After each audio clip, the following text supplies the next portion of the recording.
I don't even know why I said it. The words slipped out before I could stop them. Just me venting to my sister, tossing out something careless I didn't even mean. If I had to do it all over again, I wouldn't date my husband. At the time, it felt harmless.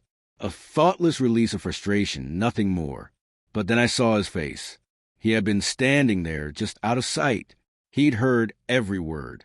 He didn't yell. He didn't demand an explanation. He didn't even look angry. He just stared at me, his expression unreadable, and then walked away. The sound of the front door shutting behind him was louder than I expected, like a final period at the end of something I couldn't take back. At first, I tried to convince myself it wasn't a big deal.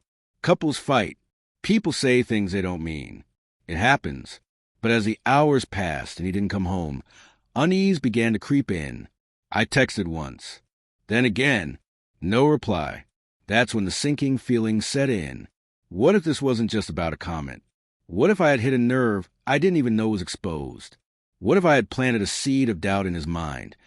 One strong enough to undo everything we had built together.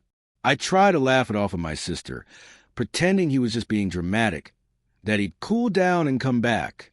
But as the night dragged on and the silence in the house grew heavier, annoyance mixed with panic. I told myself he was fine, that he'd walk through the door any moment. But deep down, I knew better. By morning, his side of bed was still untouched. His toothbrush was still in the bathroom. His shoes still by the door. It was like he had vanished. I sent another message, this time more direct. Can we talk?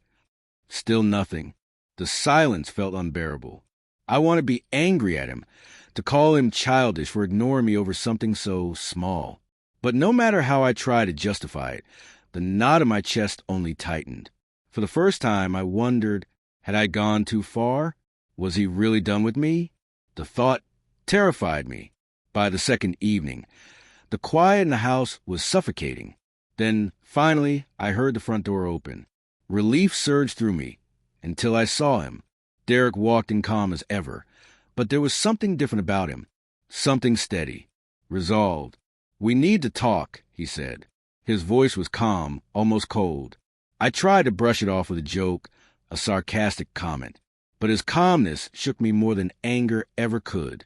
Then he began to speak, not in rage, but in heartbreaking honesty. He told me how my words had cut him, not just what I said that night, but the way I had treated him over time. Every sentence he spoke was like a mirror reflecting back the truth I had tried so hard to ignore. I wanted to argue, to defend myself, but deep down, I knew he was right. And then he said the words I wasn't ready for. Maybe I shouldn't be here anymore. My chest tightened as I watched him pick up his bag and leave again, this time with a calmness that felt final. The days that followed blurred together.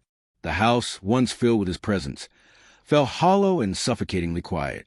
I waited for a message, a call, anything, but Derek stayed silent. Weeks later, I finally saw him again.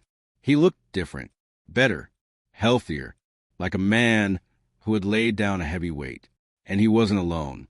Sitting across from him at a cafe was a woman who seemed at ease with him, drawing out a laugh I hadn't seen in years. For a moment, I wanted to run to him, to remind him I was still his wife. But I couldn't move.